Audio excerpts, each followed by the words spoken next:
আসসালামু আলাইকুম রহমতুল্লাহি ওয়াবারাকাতুহ। বড় ভাই ইরশাদুল হক। আজকে বড় ভাই সহ যাচ্ছি কুড়িগ্রাম। আমি বড় ভাই ইরশাদুল হক, ইসলামী আন্দোলন বাংলাদেশের যাত্রাপুর ইউনিয়ন শাখার সভাপতি এবং আমাদের সাদের ভাই। আমরা কুড়িগ্রাম থেকে জরুরি কাজগুলো সেরে এখন ধলা ব্রিজের খুব কাছাকাছি এসেছি। আর অল্প কিছুক্ষণের মধ্যে হয়তো কুড়িগ্রাম ব্রিজে আমরা উঠব। তো চলুন আজকে ব্রিজের যে সৌন্দর্যটা এটা সকলে দেখে নিই ইনশাল্লাহ। কুড়িগ্রাম একটি ঐতিহাসিক জেলা। এই কুড়িগ্রামেই জড়িয়ে আছে আমার নানান স্মৃতি।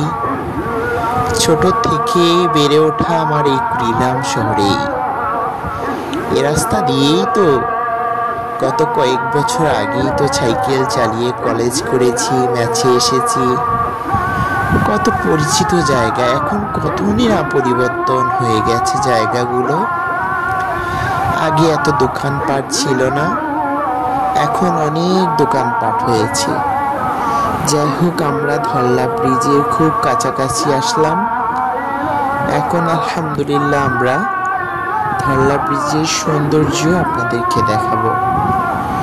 ধল্লা ব্রিজ বিশেষ দিনগুলোতে ধল্লা ব্রিজে দর্শনার্থীদের ভিড় লেগে যায়। বিভিন্ন জায়গা থেকে দর্শনার্থীরা কিন্তু আসে ধল্লা ব্রিজে একটু সময় কাটানোর জন্য। অনেকেই আসে এখানে আবার বিভিন্ন অঙ্গভঙ্গি এবং অশালীন কাজ করে।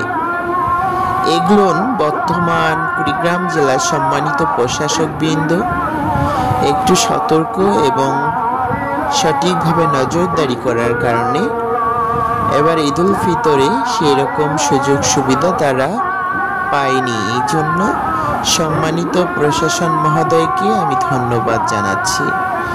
পাশাপাশি কুড়িগ্রাম ধল্লা ব্রিজের সৌন্দর্য আমরা অনুভব করলাম, আপনাদেরকেও দেখার সুযোগ করে দিলাম।